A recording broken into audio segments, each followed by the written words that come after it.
Hai Tizen, aku Naura dan hari ini tim meeting lagi main ke Pedesaan Farm.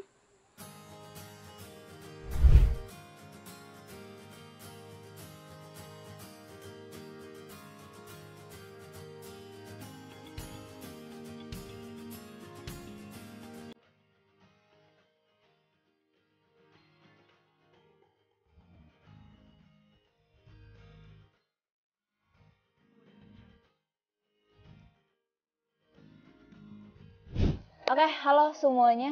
Jadi di sini aku barengan sama Mas Reza nih dari FAO dan Kak Fai dari Pedesaan Farm. Kita mau ngobrol-ngobrol singkat aja ya. Jadi seputar acara Water Action Camp yang ada di Pedesaan Farm. Nah, mungkin aku langsung aja ke Mas Reza nih. Gitu. Bisa ceritain sedikit tentang kenapa sih diadain Water Action Camp dan apa itu Water Action Camp?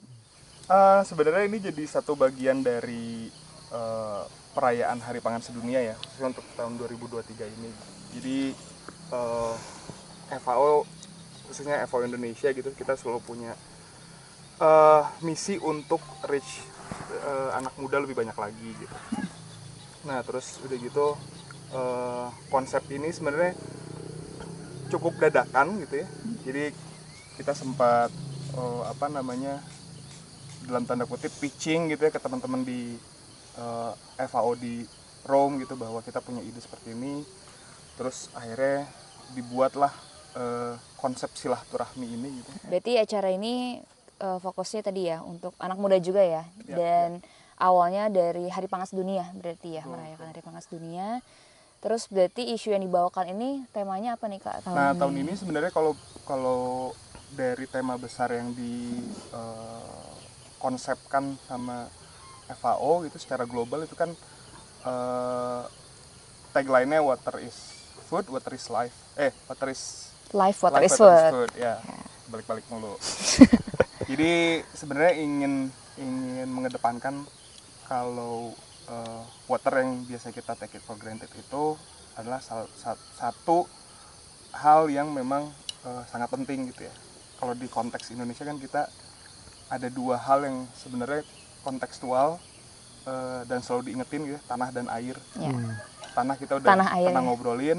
Nah sekarang tahun ini air, which is sebenarnya sangat comply dengan kondisi saat ini gitu ya. Di sini alhamdulillah hujan tiap hari gitu, tapi belakangan kan kita ngerasain kemarau panjang yang sampai kekeringan di mana-mana, jadi relatable lah gitu.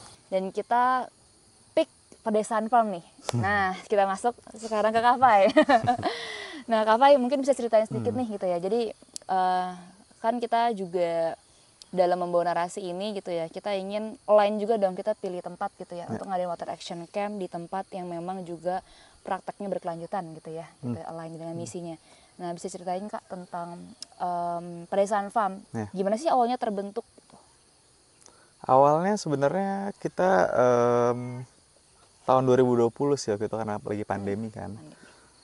Pandemi itu sebenarnya kita, jadi ada aku, istri aku sama partner kita namanya Mingki. Dia orang Korea tapi udah lama di Indonesia lah. Nah kita bertiga waktu pandemi itu pas lockdown agak ngerasa frustrasi sebenarnya, karena di kota kan nggak bisa ngapa-ngapain, nggak ada hiburan yang lain lah selain cuman ya udah di situ-situ aja kan. Kita mikir jalan-jalan yuk ke daerah Sukabumi atau ke mana gitu, ke Bogor, kayak lihat-lihat tempat lah. Awalnya sebenarnya karena kita sempat nonton Netflix sih, sempat nonton dokumenter, sempat nonton dokumenter judulnya Kiss the Ground. Kiss the Ground. Waktu itu kita sebenarnya ngelihat ya sebenarnya mungkin orang ngelihat climate change sekarang udah cukup umum kan, tapi kan 10-15 tahun yang lalu orang nggak pernah aware tentang isu itu kan. Jadi waktu kita lihat oh ternyata tuh cara menanggulangi climate change sebenarnya as simple as bikin tanahnya tuh sehat gitu. Itu aja sih sebenarnya konsep utamanya. Nah kita mikir coba yuk kita berkebun deh di Sukabumi, mungkin daerahnya kan masih banyak yang kosong ya gitu. Terus ya udah kita ketemu tempat ini, kita coba berkebun awalnya. Tapi berkebun itu sendiri juga kita coba adopsi prinsip permaculture. Karena itu prinsip yang betul-betul berkelanjutan, ramah lingkungan. Kita nggak pakai pesticide sama sekali, nggak pakai chemical sama sekali. Gitu sih intinya konsep utamanya Bu, dari kita. Atau bikin ngajak pindah ke sini. Beneran narik ya, pengen tinggalnya di sini juga. Berarti awal dari keinginan untuk ya dari awalnya dari isunya dulu ya, terus isunya keinginan dulu untuk berkebun, sampai ngajak orang buat datang gitu ya. Tapi secara nggak langsung jadi belajar juga ya. Iya, Ya, betul. kita sendiri juga di Water Action Camp, jadinya juga muter-muter nih di pedesaan farmnya, ke sekitar sini gitu ya. Belajar langsung gitu. Nah tadi ngebahas tentang permaculture, bisa ceritain nggak sih itu tuh kayak apa sih, kenapa itu lebih berkelanjutan gitu? Sebenarnya permaculture itu yang paling menarik dari kita adalah waktu 2021 kita sempat keliling Jawa, kita ke Bumi Langit di Jogja. Bumi gitu. Langit. Sebenarnya tahu Bumi Langit juga karena itu sih, karena Islands of Faith itu dokumenter yang di Netflix. Netflix lagi. Netflix lagi, Betul, oke. dua-duanya di sana dokumenternya. Jadi pas kita lihat, oh kayaknya menarik kayak gitu. Karena sebenarnya yang kita mau bikin di sini adalah food forest. Food forest. Jadi kita tuh pengen bercocok tanam. Karena yang paling menarik dari permaculture adalah dia low maintenance kan sebenarnya. Begitu ditanam tuh kita sebenarnya practically nggak perlu nyiram tiap hari, nggak perlu. Iya, kayak di hutan Let it aja. grow gitu ya. Jadi apa ya? Mungkin banyak orang di sini bilangnya pertanian zaman purba karena emang sebenarnya nggak diapa-apain gitu. Oke. Nah mungkin terakhir kali ya, gitu dari Kak Fai sendiri, kedepannya gini arahannya seperti apa sih gitu untuk pedesaan farm gitu, atau harapannya juga gitu dengan melanjutkan pedesaan farm ini?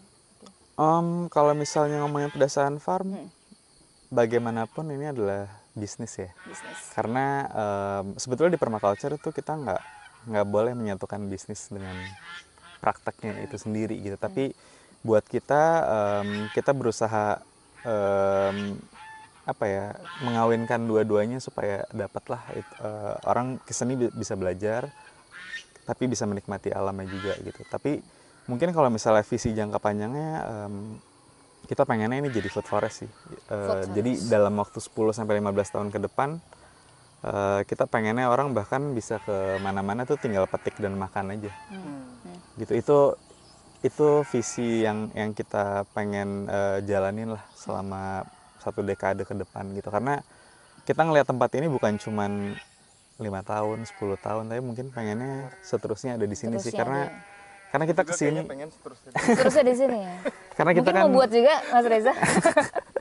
kita di sini kan juga pengen apa ya bilangnya empowering local community juga kan. Makanya kita di sini selalu hiring semuanya lokal. Kita nggak bawa orang sama sekali dari Jakarta.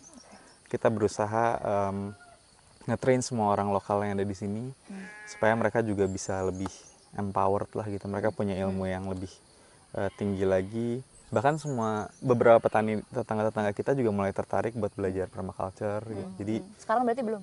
sekarang belum semuanya lah, Belum semuanya. tapi ada beberapa di belakang udah nanya-nanya, Pak itu gimana sih caranya kok nanamnya bisa lebih gede tanpa pakai pupuk gitu dia bilang. Jadi karena sistem pertanian di Indonesia juga agak ini ya udah agak berbeda lah sama permaculture itu sendiri. Gitu sih kira-kira pengennya. Oke, siap. Jadi food forest ya? Jadi food forest Oke, intinya. mungkin amin, Amin. gitu. Dan semoga harapannya nih buat yang nonton siapa tahu terinspirasi juga ya buat hal yang sama. Karena kita juga butuh ya Oh iya, gitu. kita sekitarnya gitu. kita senang banget sih kalau misalnya bahkan kalau ada orang buka lagi di sini kita sangat-sangat support. Sangat support. Ya, mantap. Gitu. Siap kalau gitu. Thank you banget Kak Fai, thank you Kak Thank you. Reza. Oke. Halo Kak Rio. Halo, Pertama aku mau nanya dulu, sebenarnya permakultur tuh apa sih Kang? permakultur itu sebetulnya asalnya dari Australia. Nah, jadi yang bikin metode pertanian itu namanya Bill Mollison dan David Holmgren. Secara katanya sendiri, permaculture itu permanent agriculture dan permanent culture.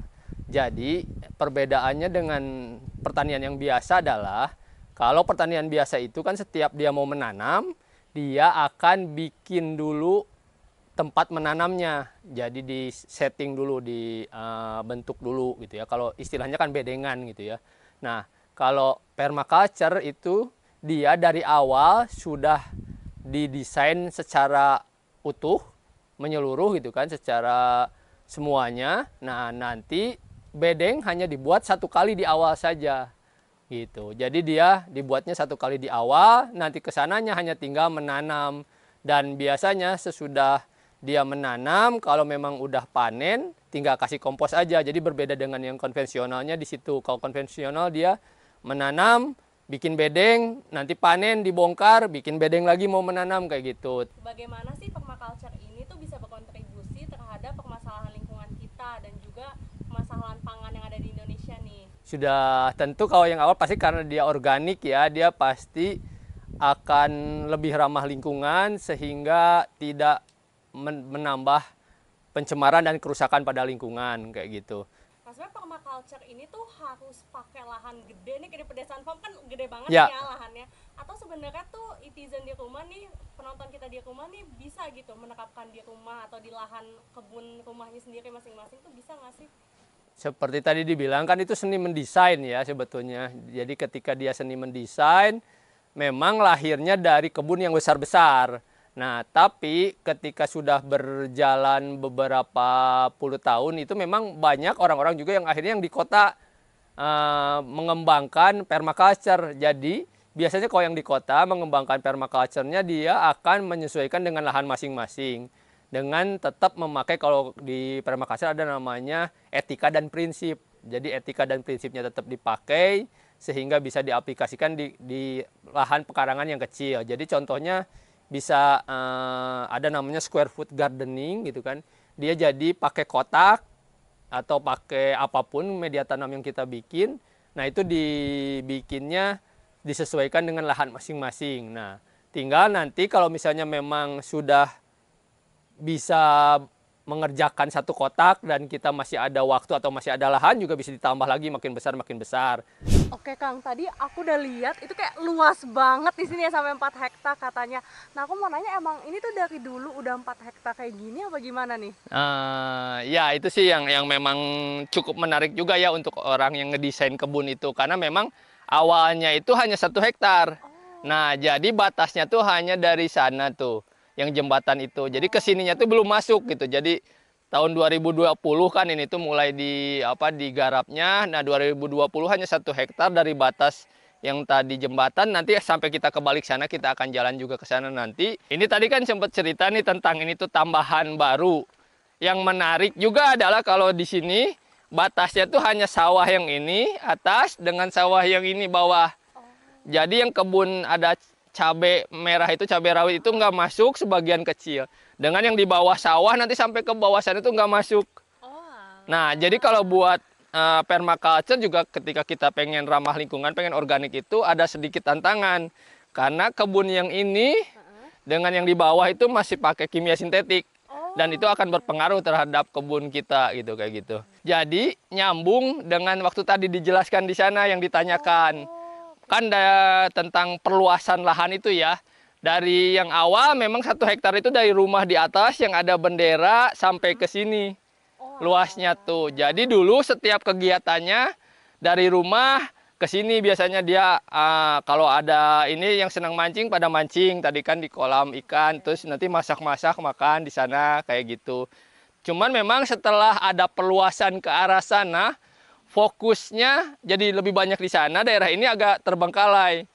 Nah, kayak gitu. Jadi tadi itu kan makanya cerita tentang kalau misalnya desain yang permanen itu kalau di permaculture itu memang mau tidak mau dia harus tetap mengintegrasikan, jadi menggabungkan lagi. Tapi memang karena ini luas, jadi akhirnya bertahap. Nah, nanti kita akan lihat di atas, dari lahan yang atas lah yang dimulai digarapnya. Nanti dari atas baru mulai menyebar ke arah kiri, ke bawah, dan ke kanan ke sini lagi, kayak gitu.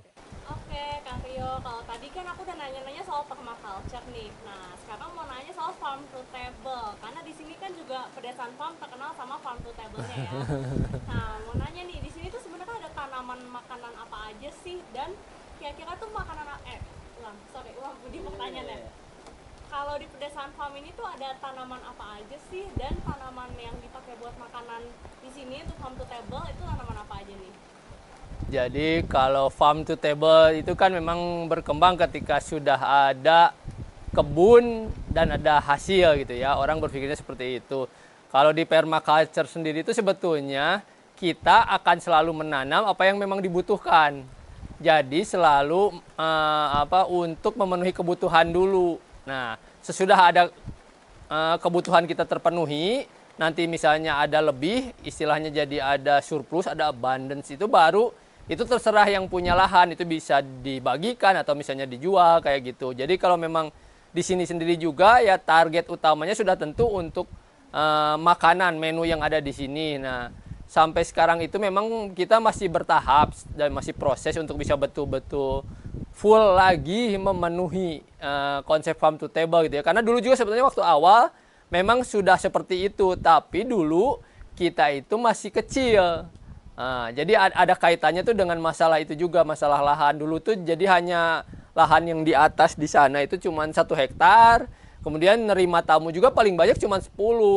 Nah, jadi dari sana ya bisa semua juga bahan-bahan terpenuhi dari mulai bumbu untuk masaknya, rimpang-rimpangan kayak gitu kan.